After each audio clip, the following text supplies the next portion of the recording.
In this video, we will look at how to create a Quizizz review game from scratch. So again, you'll want to navigate to quizizz.com and log in using your Gmail account info. Once you are logged in, on the left-hand side, you'll want to click Create a Quiz. Then start with the basics, give your quiz a title.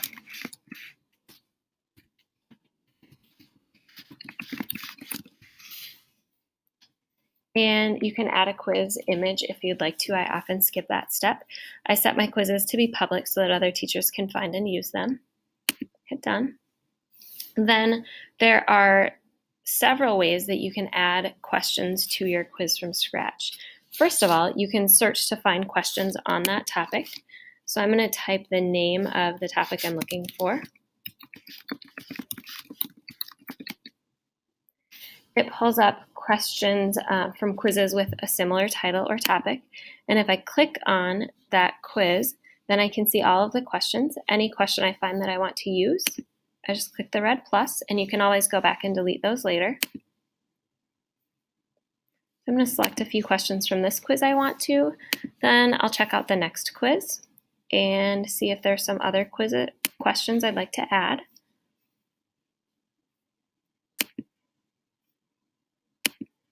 Notice that it shows you with a green check mark the correct answer for each of those questions. Then let's see, this quiz doesn't really look like it has any questions that I want. So let's say there's a question I'm not finding that I want to add, or a specific way of wording things that I've used in class. Then I'll click the red New Question button on the left, and I can write my own question here. So hit this little close tab to get rid of the other questions, and start writing your own question.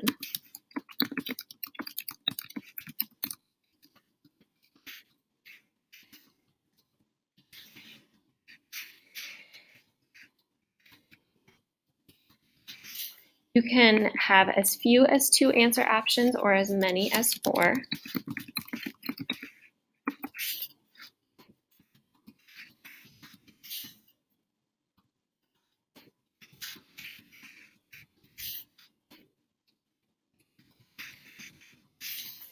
And then once you've written all of the answer options that you want included, find the correct answer and check the incorrect button to change it to correct.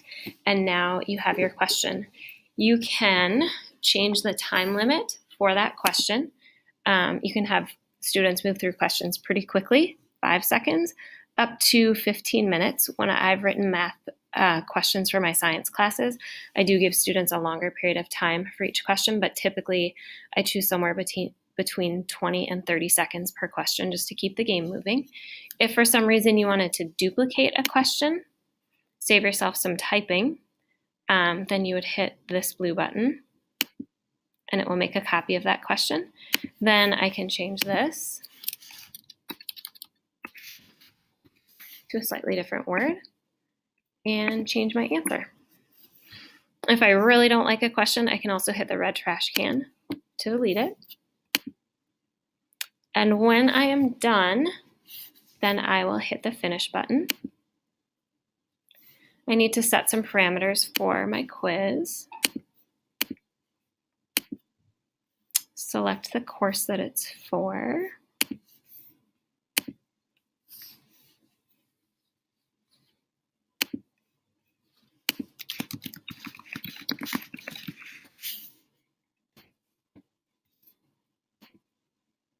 And then create my quiz.